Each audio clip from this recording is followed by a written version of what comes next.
سيئات أعمالنا من يهده الله فلا مضل له ومن يضلله فلا هادي له وأشهد أن لا إله إلا الله وحده لا شريك له وأشهد أن محمدًا عبده ورسوله أما بعد فإن خير الحديث كتاب الله وخير الهدي هدي محمد صلى الله عليه وسلم وشر الأمور محدثاتها وكل محدثة بدعة وكل بدعة ضلالة وكل ضلالة في النار.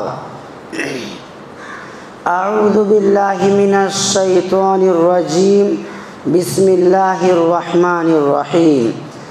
يا أيها الذين آمنوا اتقوا الله حق تقاته ولا تموتن إلا وأنتم مسلمون.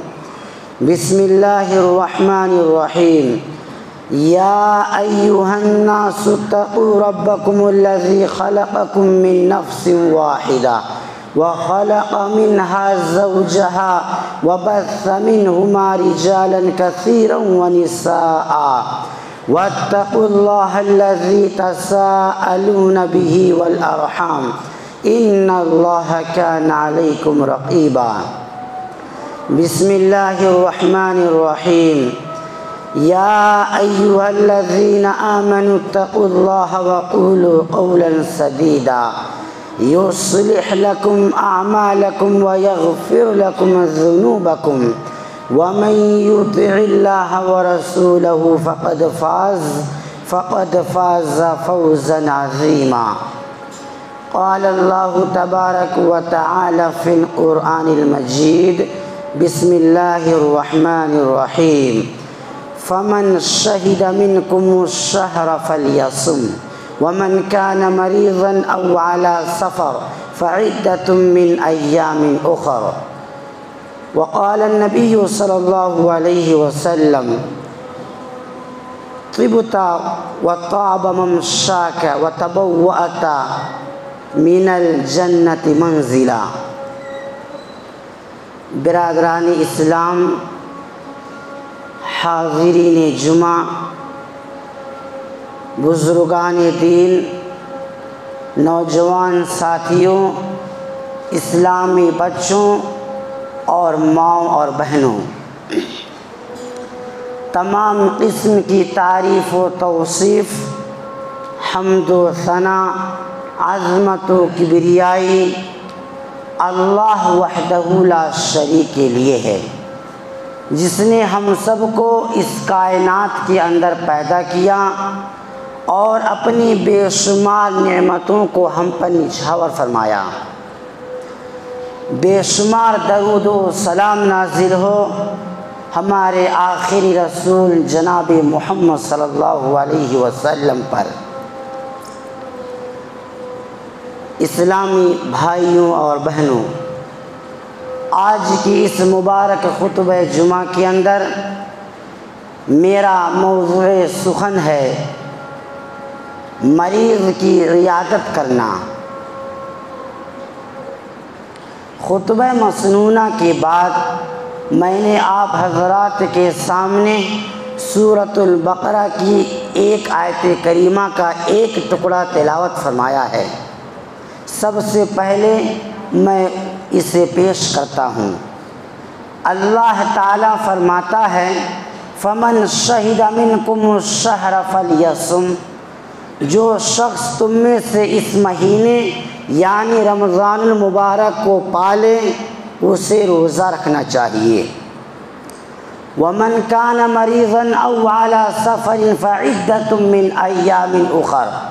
ہاں، اگر کوئی بیمار ہو یا سفر میں ہو تو اسے دوسرے دنوں میں یہ گنتی پوری کرنی چاہیے. یرید اللہ بکم الیسر ولا یرید بکم العسر. اللہ تعالیٰ کا ارادہ تمہارے ساتھ آسانی کرنا ہے، سختی کرنا نہیں ہے.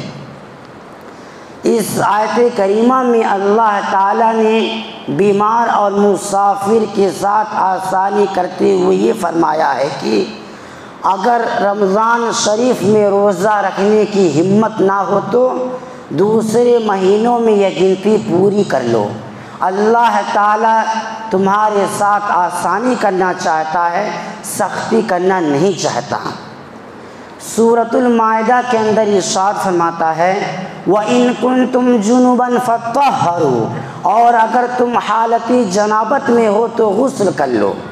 وَإِن كُنتُم مَّرْضَىٰ أَوْ عَلَىٰ سَفَرٍ أَوْ جَاءَ أَحَدٌ مِّنكُم مِّنَ الْغَائِطِ أَوْ لَامَسْتُمُ النِّسَاءَ، اور اگر تم بیمار ہو یا سفر میں ہو یا تم میں سے کوئی حاجت ضروری سے فارغ ہو کر آیا ہو یا تم عورتوں سے ملے ہو، فَلَمْ تَجِدُوا مَاءً فَتَيَمَّمُوا صَعِيدًا طَيِّبًا، اور تمہیں پانی نہ ملے تو پاک مٹی سے تیمم کر لو۔ اس آیت کریمہ کے اندر بیمار اگر حالت جنابت میں ہو جائے اور اس سے یہ ڈر ہے کہ اگر میں غسل کر لوں گا تو میری جان کو خطرہ ہے، تب ایسی صورت میں وہ پاک مٹی سے تیمم کر لے۔ آپ لوگ ان دونوں آیت کریمہ میں غور کریں تو اس سے معلوم ہوگا کہ اللہ تعالیٰ نے بیماری کی خاص رعایت رکھی ہے اور اس کی دل جوئی فرمائی ہے۔ بیماروں کی دیکھ بھال، ان کی غم خواری، تیمارداری اور خدمت گزاری کو عیادت اور بیمار و پرسی کہتے ہیں۔ یہ عیادت بقدر ہمت ہر تندرست انسان پر فرض ہے۔ رسول اکرم صلی اللہ علیہ وسلم نے بیماروں کی عیادت کی خاص تاکید فرمائی ہے، جیسا کہ حضرت ابو ہریرہ رضی اللہ تعالی عنہ سے روایت ہے کہ رسول اکرم صلی اللہ علیہ وسلم نے فرمایا حق المسلم علی المسلم خمس، مسلمان کا مسلمان پر 5 حق ہے۔ نمبر 1 رد السلام، سلام کا جواب دینا۔ نمبر 2 وعیادت المریض، بیمار کی عیادت کرنا۔ نمبر 3 واجابت الدعوہ، دعوت قبول کرنا۔ نمبر 4 واتباع الجنائز، جنازہ میں پیچھے پیچھے چلنا۔ نمبر 5 وتشمیت العاطس، چھینکنے والے کی چھینک کا جواب دینا۔ اور صحیح مسلم میں 6 حقوق کا ذکر ہے وَإِذَا اسْتَنصَحَكَ فَانصَحْ لَهُ، اور جب تجھ سے خیر خواہی طلب کرے تو تو اس کے ساتھ خیر خواہی کر۔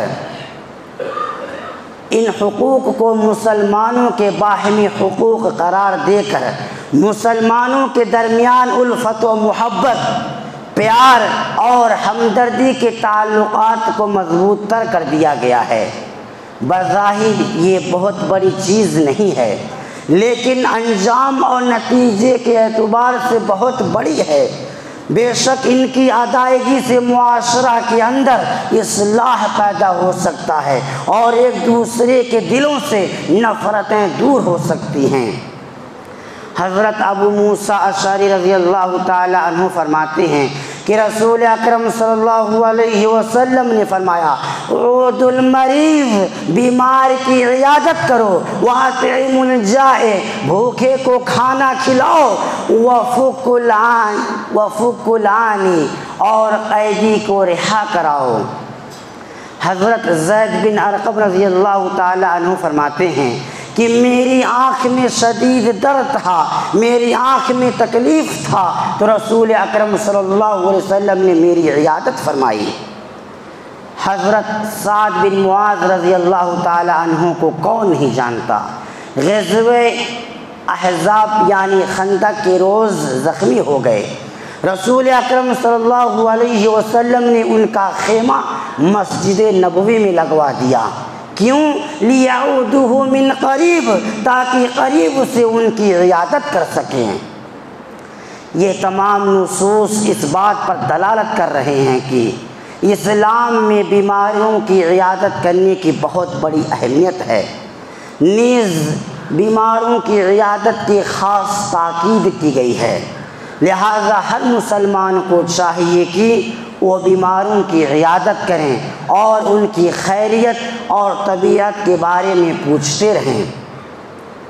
بیمار کوئی بھی ہو، اگر ایک مسلمان شخص بیمار ہے تو دوسرے مسلمان پر اس کا حق ہے کہ وہ اس کی عیادت کرے، اور اگر غیر مسلم شخص بیمار ہے تو بطور انسانیت اس کی عیادت کرنی چاہیے۔ اور حضور پاک صلی اللہ علیہ وسلم کی سنت سے یہ چیز ثابت ہے۔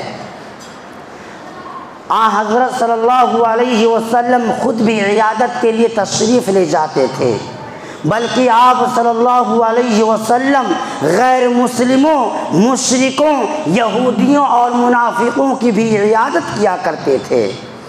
حضرت انس بن مالک رضی اللہ تعالی عنہ فرماتے ہیں، کان غلام یہودی یخدم النبی صلی اللہ علیہ وسلم فمرض، ایک یہودی لڑکا نبی کریم صلی اللہ علیہ وسلم کی خدمت کیا کرتا تھا، پس وہ بیمار ہو گیا۔ فاتاہ النبی صلی اللہ علیہ وسلم یعودہ، تو نبی اکرم صلی اللہ علیہ وسلم اس کی عیادت کے لیے تشریف لے گئے۔ فقعد عند رأسہ، تو آپ صلی اللہ علیہ وسلم اس کے سر کے پاس بیٹھ گئے اور دوران عیادت فرمایا، اسلم، اسلام قبول کر لو۔ فنظر الی ابیہ وہو عندہ، پس اس نے اپنے باپ کی طرف دیکھنے لگا جو اس کے پاس کھڑا تھا۔ باپ نے کہا، اطع ابا القاسم، ابو القاسم کی اطاعت کرو۔ فاسلم، پس وہ لڑکا اسلام قبول کر لیا۔ فخرج النبی صلی اللہ علیہ وسلم یقول، تو آپ صلی اللہ علیہ وسلم جب جانے لگے تو یہ کہہ رہے تھے، الحمدللہ الذی انقذہ من النار، تمام تعریف اس اللہ رب العالمین کے لیے ہے جس نے اس بچے کو جہنم کی آگ سے بچا لیا۔ اس سے معلوم ہوا کہ غیر مسلموں کی عیادت کرنی چاہیے، اور اگر مناسب ہو تو اسے اسلام کی دعوت دینی چاہیے۔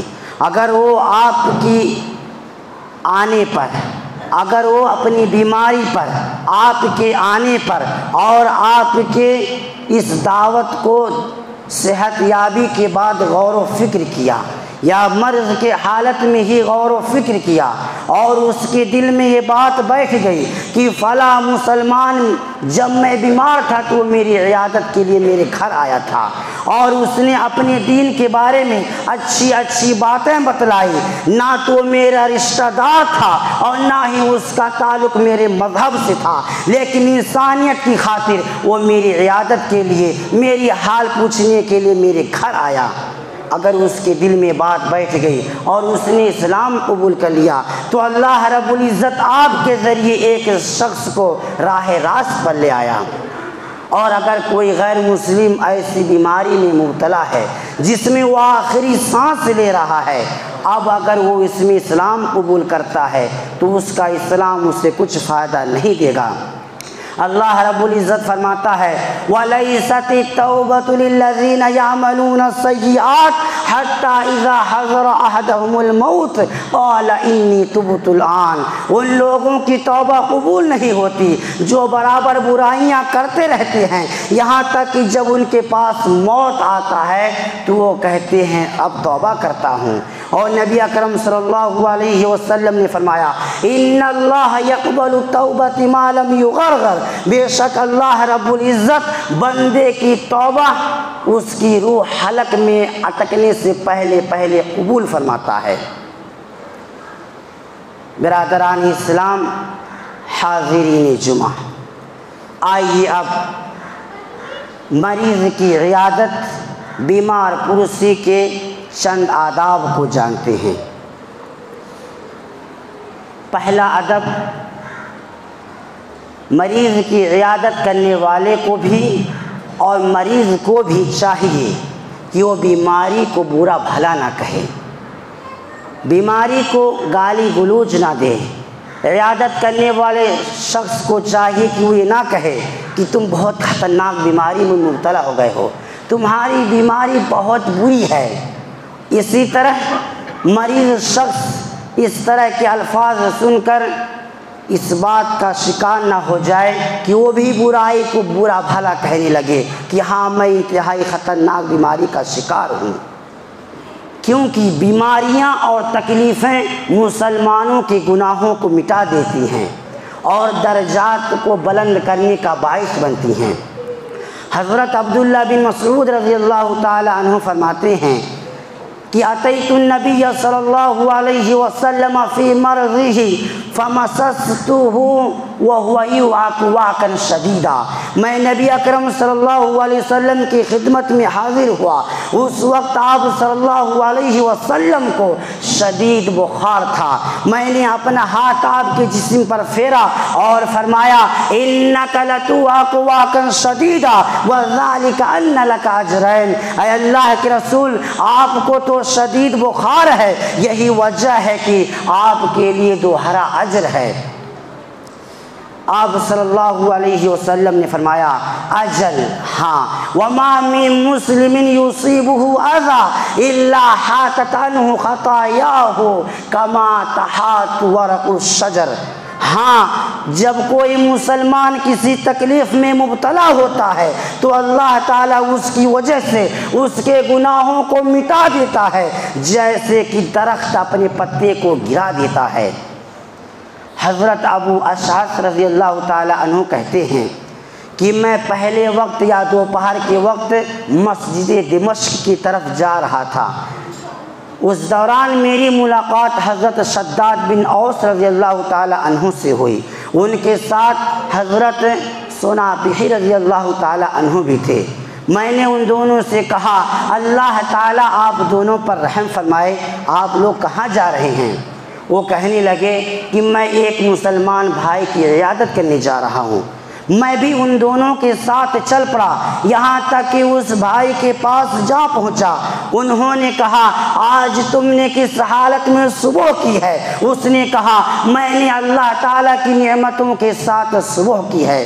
شداد بن اوس رضی اللہ تعالی عنہ کہنے لگے برائیوں کے معاف ہونے اور گناہوں کے مٹنے کے ساتھ خوش ہو جاؤ، کیونکہ میں نے رسول اکرم صلی اللہ علیہ وسلم سے سنا، آپ نے فرمایا ان اللہ عز وجل یقول، بے شک اللہ عز وجل کہتا ہے اذا ابتلیت عبدا من عبادی مؤمنا فحمدنی علی ما ابتلیتہ، کہ جب میں اپنے کسی مومن بندے کو آزماتا ہوں تو وہ اس آزمائش پر میری تعریف کرتا ہے، فإنہ یقوم من مضجعہ وذلک کیوم ولدتہ امہ من الخطایا، تو وہ قیامت کے روز اپنی بستر سے خوابگاہ سے اس حال میں اٹھے گا کہ اس کی گناہیں اس طرح مٹا دی جائیں گے جس طرح کہ اس کی ماں نے اسے اس دن پیدا کیا۔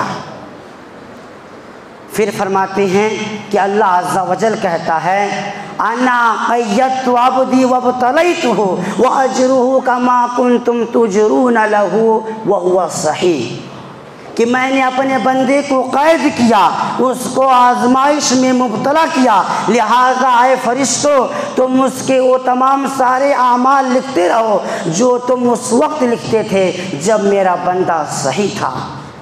اس سے معلوم ہوا کہ بیماری کو برا بھلا نہیں کہنا چاہیے، یہ گناہوں کو مٹا دیتے ہیں، اور بیمار شخص کی دعا قبول ہوتی ہے، اسے مستجاب الدعویٰ کہا جاتا ہے۔ حضرت عبداللہ بن عباس رضی اللہ تعالیٰ عنہ کہتے ہیں کہ رسول اکرم صلی اللہ علیہ وسلم نے فرمایا خمس دعوات یستجاب لہن، 5 آدمیوں کی دعا قبول ہوتی ہیں۔ نمبر 1 دعوت المظلوم حتی یستنصر، مظلوم کی دعوت یہاں تک کہ وہ بدلہ لے لے۔ نمبر 2 ودعوت الحاج حتی یصدر، حاجی کی دعوت یہاں تک کہ وہ گھر واپس لوٹ آئے۔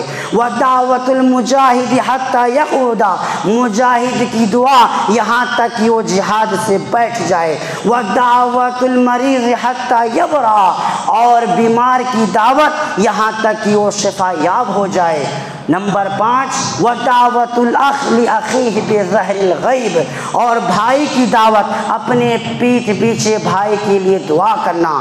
اور نبی اکرم صلی اللہ علیہ وسلم نے فرمایا وَأَسْرَعُ هَذِهِ الدَّعْوَاتِ دعوت الاخ لاخیہ بظہر الغیب، اور ان تمام دعاؤں میں سب سے پہلے جو دعا قبول ہوتی ہے وہ بھائی کی دعا، اپنے بھائی کے حق میں پیٹھ پیچھے دعا کرنا ہے۔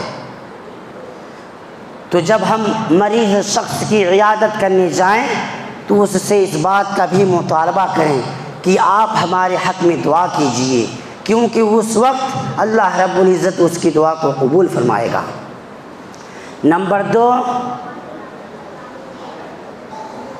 اگر مریض کی عیادت کرنے والے شخص کے لیے یہ ممکن نہیں ہے کہ وہ مریض کے گھر جائے یا مریض حالت نزا میں ہے، تب ایسی صورت میں اس کے لیے مناسب و ضروری ہے کہ وہ اس کے گھر والوں سے اس کی طبیعت کے بارے میں پوچھ لے، اصرار نہ کرے نہیں اب ہمیں اس کے پاس جانا ہی ہے، ایسا نہیں ہونا چاہیے۔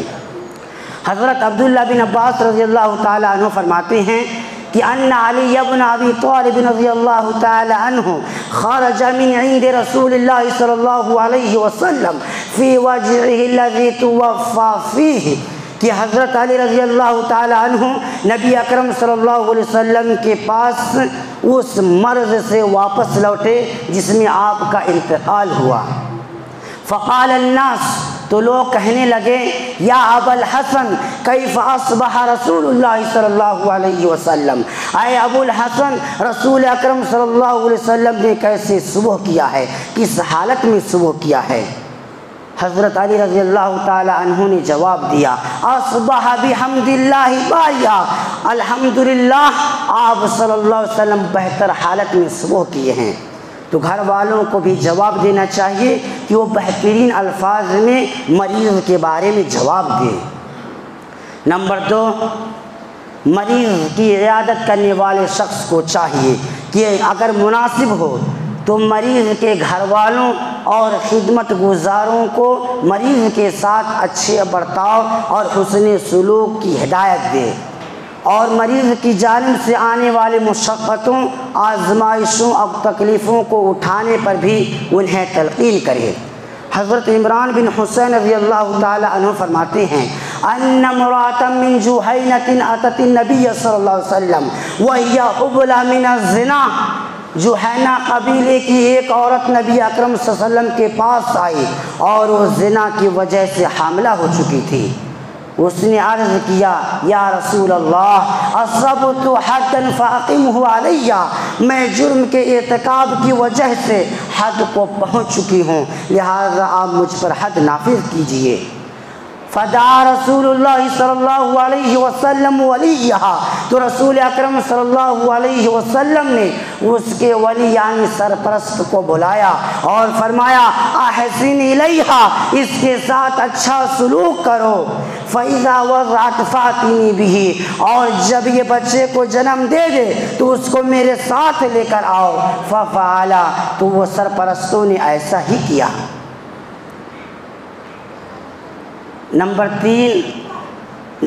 4، مریض کی عیادت کرنے والے شخص کو چاہیے کہ مریض کو ان الفاظ کے ذریعے دعا دے۔ پہلی دعا، حضرت سعد بن ابی وقاص رضی اللہ تعالی عنہ فرماتے ہیں عادنی رسول اللہ صلی اللہ علیہ وسلم فقال، رسول اکرم صلی اللہ علیہ وسلم نے میری عیادت فرمائی اور کہا اللہم اشف سعدا، اللہم اشف سعدا، اللہم اشف سعدا، اے اللہ سعد کو شفا عطا فرما، اے اللہ سعد کو شفا عطا فرما، اے اللہ سعد کو شفا عطا فرما۔ مریض کا نام لے کر بطور خاص اس کے لیے صحت و عافیت اور شفا یابی کے لیے دعا کرنا سنت ہے۔ اسی طرح تکرار کے ساتھ بار بار بارگاہ الہی میں اس کے حق میں دعا کی جائے تاکہ اس کی دعا شرف قبولیت سے مشرف ہو جائے۔ دوسری دعا، حضرت عبداللہ بن عباس رضی اللہ تعالی عنہما فرماتے ہیں کہ رسول اکرم صلی اللہ علیہ وسلم نے فرمایا من عاد مریضا فلم يحضره اجله فقال عنده 7 مرات، جو شخص کسی مریض کی عیادت کرے اور اس کا موت نہ آیا ہو اور اس کے پاس 7 مرتبہ یہ الفاظ کہے، یہ دعا پڑھے، اسأل اللہ العظیم رب العرش العظیم ان یشفیک، اے اللہ عظیم رب عرش عظیم کے مالک تو اس مریض کو شفا یابی عطا فرما، الا عافاہ اللہ من ذلک المرض، تو اللہ رب العزت اسے اس بیماری سے شفا یابی عطا فرما دیتا ہے۔ تیسری دعا حضرت عبداللہ بن عباس فرماتے ہیں کہ ان النبی صلی اللہ علیہ وسلم کان علی دخل علی اعرابی یعود، رسول اکرم صلی اللہ علیہ وسلم ایک دیہاتی کی عیادت کرنے کے لیے اس کے پاس تشریف لے گئے، اور آپ صلی اللہ علیہ وسلم کا معمول یہ تھا کہ جب آپ کسی مریض کی عیادت فرماتے تو یہ کہتے اللہم یہ فرماتے لا بأس طہور انشاءاللہ، کوئی فکر نہ کرو، انشاءاللہ اگر اللہ رب العزت نے چاہا تو یہ بیماری تمہارے لیے تمہارے گناہوں کو مٹا دے گی۔ طہور کے معنی ہیں تیرے نفس کے گناہوں کو مٹا دے گی۔ بیمار آدمی کے پاس بیٹھ کر اس کی دل جوئی کرنی چاہیے اور حوصلہ افزائی باتیں کہنی چاہیے۔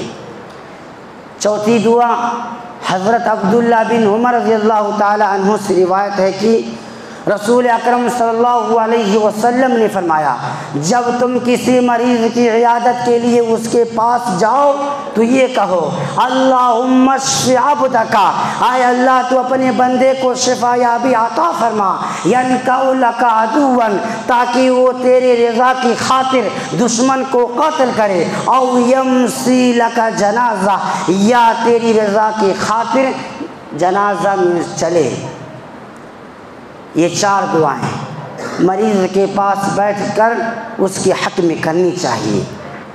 اسی طرح اگر مریض ایسی حالت میں پہنچ چکا ہے کہ اس کی موت کی گھڑی قریب ہے تو مریض کی عیادت کرنے والے شخص کو چاہیے اور اس کے گھر والوں کو چاہیے کہ اسے لا الہ الا اللہ کی تلقین کریں۔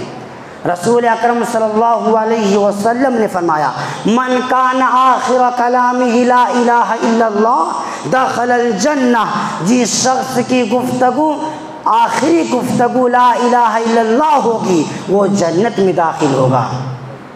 جس کی زبان سے لا الہ الا اللہ کے کلمات نکلے یقیناً وہ مومن ہے، اور مومن یقیناً جنتی ہے۔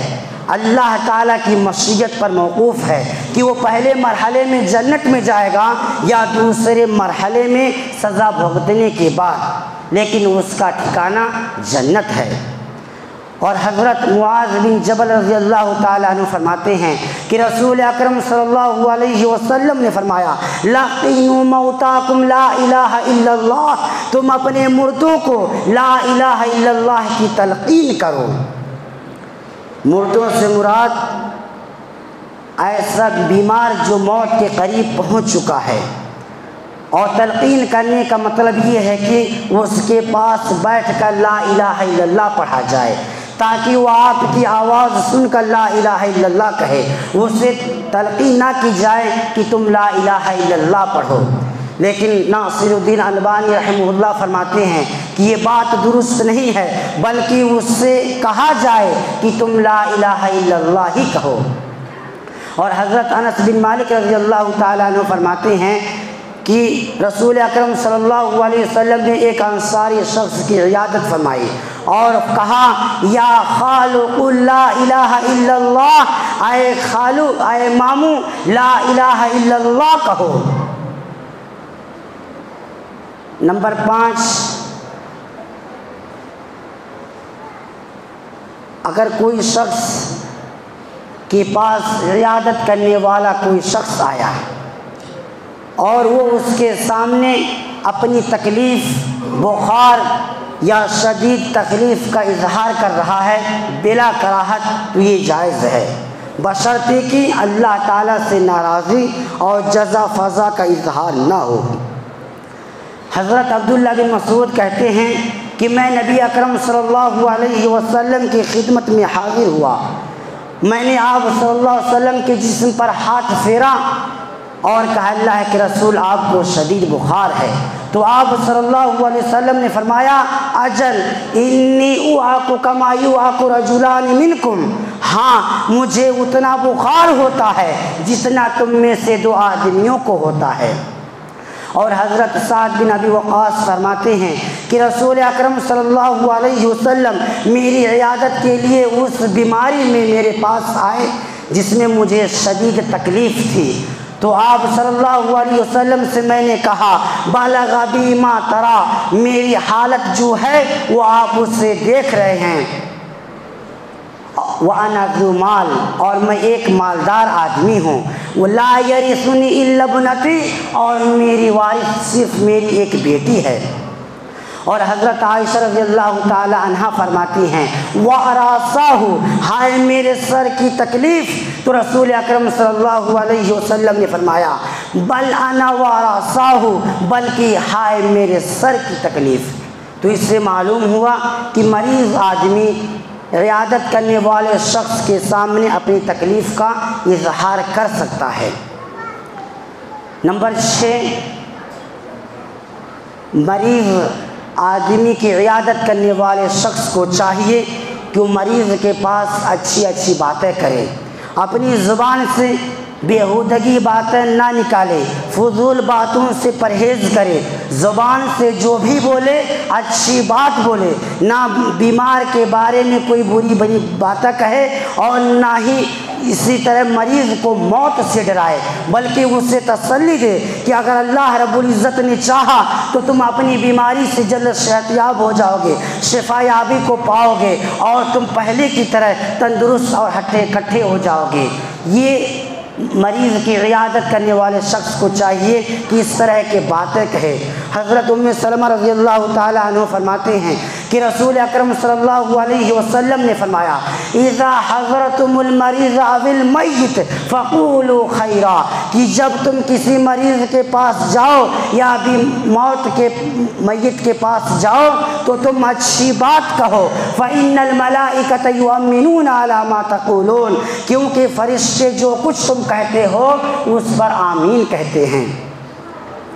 اور اگر آدمی اپنی زندگی سے بالکل مایوس ہو جائے تو اسے چاہیے کہ یہ الفاظ کہے اللہم اغفر لی وارحمنی والحقنی بالرفیق الاعلی، اے اللہ تو مجھے معاف فرما، مجھ پر رحم فرما اور مجھے رفیق اعلیٰ سے ملا دے۔ بعض کے نزدیک رفیق اعلیٰ سے مراد ذات باری تعالیٰ ہے، بعض کے نزدیک فرشتے، انبیاء، شہداء، صالحین ہیں، جیسا کہ حضرت یوسف علیہ السلام نے فرمایا وَأَلْحِقْنِي بِالصَّالِحِينَ، اور مجھے صالحین سے ملا دے۔ اور رسول پاک صلی اللہ علیہ وسلم پر جب موت کی سختیاں طاری ہوئیں تو اس وقت آپ صلی اللہ علیہ وسلم کی بیوی حضرت عائشہ رضی اللہ تعالی عنہ فرماتی ہیں کہ آپ صلی اللہ علیہ وسلم کے پاس پانی کا پیالہ رکھا ہوا تھا، آپ صلی اللہ علیہ وسلم کبھی اپنا ہاتھ لوٹے میں ڈالتے اور کبھی پانی کو اپنے چہرے پر مل لیتے اور کبھی چادر کو اوڑھتے اور کبھی ہٹا دیتے اور فرماتے اللہم اعنی علی غمرات الموت وسکرات الموت، اے اللہ میں موت کی سختیوں اور موت کی بے ہوشیوں پر تیری مدد طلب کرتا ہوں۔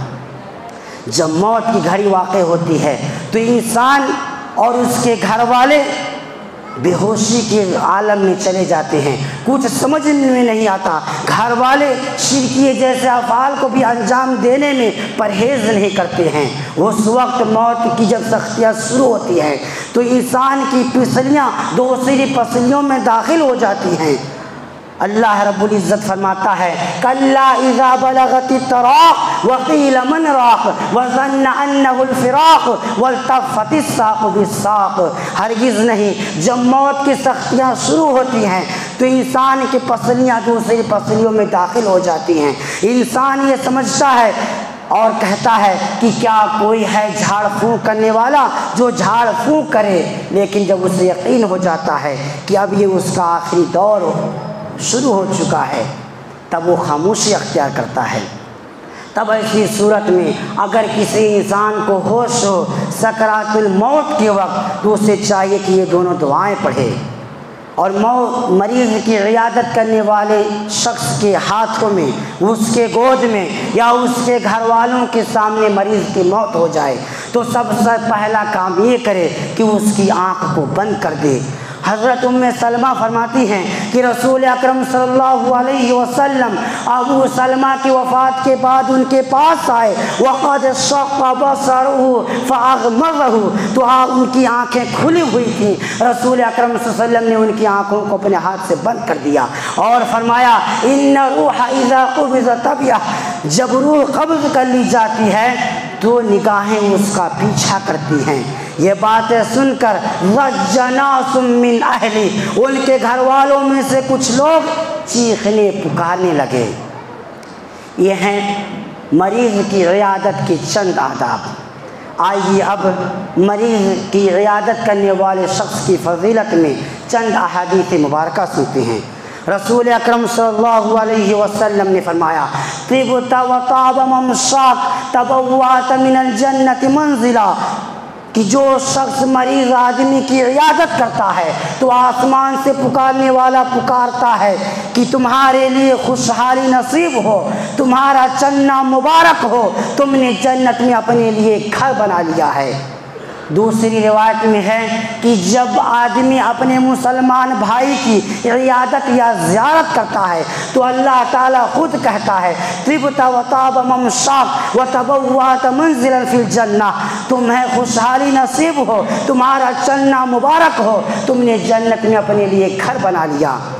اور حضرت ثوبان رضی اللہ تعالیٰ عنہ کہتے ہیں کہ رسول اکرم صلی اللہ علیہ وسلم نے فرمایا ان المسلم اذا عاد اخاه المسلم لم يزل في غرفة الجنہ، کہ جب مسلمان آدمی اپنے مسلمان بھائی کی عیادت کرتا ہے تو جب تک کہ وہ اس کے پاس سے واپس نہیں ہو جاتا وہ جنت کے تازہ پھل چننے میں مصروف رہتا ہے۔ کہا گیا اللہ کے رسول وما غرفۃ الجنہ، غرفۃ الجنہ کیا ہے؟ آپ نے فرمایا جناحا، جنت کے تازہ پھل چننا۔ صرف جنت کی بشارت نہیں دی گئی ہے بلکہ عیادت کرنے والے شخص کے لیے 70,000 فرشتے صبح و شام دعا کرتے ہیں۔ حضرت علی رضی اللہ تعالیٰ عنہ فرماتے ہیں کہ رسول اکرم صلی اللہ علیہ وسلم نے فرمایا وما من مسلم يعود مسلما غدوة الا صلى عليه 70,000 ملک حتى يمسي، کہ جو مسلمان اپنے مسلمان بھائی کی عیادت کرتا ہے صبح کے وقت تو 70,000 فرشتے شام تک اس کے حق میں دعائے مغفرت کرتے ہیں۔ وَإِنْ عَادَهُ عَشِيًّا إِلَّا صَلَّى عَلَيْهِ 70,000 ملک حَتَّى يُصْبِحَ، اور اگر وہ اس کی عیادت شام کے وقت کرے تو صبح تک 70,000 فرشتے اس کے حق میں دعائے مغفرت کرتے ہیں۔ اور حضرت ابو ہریرہ فرماتے ہیں کہ رسول اکرم صلی اللہ علیہ وسلم نے فرمایا من کان منکم اليوم صائما، آج تم میں سے روزے دار کون ہے؟ قال ابو بکر رضی اللہ تعالیٰ عنہ، ابو بکر رضی اللہ تعالیٰ عنہ نے فرمایا میں۔ آپ نے پھر پوچھا فمن تبع منکم اليوم جنازہ، آج تم میں سے کون جنازے میں شرکت کیا ہے؟ ابو بکر رضی اللہ تعالیٰ عنہ نے فرمایا انا یا رسول اللہ، میں اللہ کے رسول۔ پھر آپ صلی اللہ علیہ وسلم نے فرمایا فمن کان منکم اليوم عاد مریضا، آج تم میں سے کون بیمار کی عیادت کیا ہے؟ ابو بکر نے کہا میں یا رسول اللہ۔ آپ نے پھر پوچھا فمن اطعم منکم اليوم مسکینا، آج تم میں سے کون مسکین کو کھانا کھلایا ہے؟ ابو بکر نے کہا میں یا رسول اللہ۔ پھر آپ صلی اللہ علیہ وسلم نے فرمایا مجتبعنا فی امرئ الا دخل الجنہ، جس شخص کے اندر یہ خصلتیں پائی جائیں وہ یقیناً جنت میں داخل ہوگا۔ ابو بکر نے اپنی بڑائی اور بزرگی دکھانے کے لیے نہیں کہا بلکہ حضور پاک صلی اللہ علیہ وسلم یہ چیزیں پوچھ رہے تھے۔ اور جو شخص مریض کی عیادت نہیں کرتا اس کی وعید میں ایک حدیث سنیے اور میں اس بات پر بھی بات کو ختم کروں گا۔ اللہ عز و جل قیامت کے دن کہے گا یا ابن آدم مریض، اے آدم کے بیٹے میں بیمار تھا، فلم یعدہ، لیکن تو نے میری عیادت نہ کی۔ تو آدم کے بیٹے کہیں گے یا ربی کیف اعودک وانت رب العالمین، اے رب میں تیری عیادت کیسے کرتا جبکہ تو رب العالمین ہے۔ اللہ عز و جل فرمائے گا اما علمت ان عبدی فلانا مرضا فلم تعودہ، کیا تمہیں علم نہ تھا، کیا تمہیں جانکاری نہیں تھی کہ میرا فلاں بندہ بیمار ہوا لیکن تو نے اس کی عیادت نہ کی۔ اما علمت انک لو عدتہ لوجدتنی عندہ، اگر تم یہ چیز معلوم ہوتی، اگر تم اس کی عیادت کرتے تو یقیناً تم مجھے اس کے پاس پاتے۔ لہذا تمام مسلمانوں سے گزارش ہے کہ ہم میں سے جب بھی کوئی مسلمان بھائی بیمار ہو، چاہے ہلکی بیماری میں مبتلا ہو یا بڑی بیماریوں میں مبتلا ہو، تو ہمیں چاہیے اس کی عیادت کریں، اس کی طبیعتوں کے بارے میں پوچھیں اور اس کی خیر خواہیت اور اس کے حال چال کو دریافت کریں، کیونکہ یہ ہم میں سے ہر مسلمان کا دوسرے مسلمان پر اپنے مسلمان بھائی کی عیادت کرنا دوسرا حق ہے۔ لہذا اللہ رب العزت سے دعا کیجیے کہ الہ العالمین تو ہم سب کو توفیق دے کہ ہم آج کے دور میں جو پرفتن دور ہے کہ جس کے اندر جب موبائل کا دور شروع ہوا تو آج بہت سارے لوگ صرف موبائل ہی پر اپنے بھائیوں دوستوں کی طبیعت کو معلوم کر لیتے ہیں، یہاں تک کہ اس کے پاس جانا گوارا نہیں کرتے۔ بعض گھرانے تو ایسے ہیں، بعض گھر تو ایسے ہیں کہ انہیں یہ بھی نہیں معلوم کہ ان کے پڑوسی میں کون مسلمان بھائی آباد ہے یا کون غیر مسلم آباد ہے، اس کی کیا طبیعت ہے، اس کی کیا ضرورت ہے۔ لہذا الہ العالمین تو ہم سب کو اس پرفتن دور میں اس بات کی توفیق عطا فرما کہ ہم اپنے مسلمان بھائی کی اور غیر مسلموں کی بھی عیادت کرنے کی توفیق عطا فرما۔ الہ العالمین تو جو وعدہ فرمایا ہے عیادت کرنے والے شخص کی فضیلت کے سلسلے میں وہ سب ہمیں نصیب عطا فرما، آمین۔ بارک اللہ لنا ولکم فی القرآن المجید ونفعنا وإیاکم بالآیات والذکر الحکیم، انہ تعالی جواد کریم ولکم رؤوف رحیم۔